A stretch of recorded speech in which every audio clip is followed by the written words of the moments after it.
Hello everyone, welcome back to another video. Today I will show you how to check Telegram storage location. So first of all, what to do, open the Telegram app on this Android device, and now what to do, on the top left corner you will see the three horizontal lines of settings, and click to settings. So from here you will have to tap to data and storage.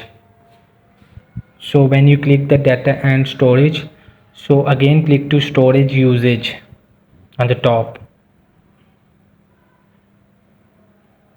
So here you will see the megabytes what you have to use it. So this is your data storage location. So from the here you will see, and from the here you will just clear cache. So this is the data storage location in Telegram. So hope this video help you. Please don't forget to like and subscribe and get notified for more videos.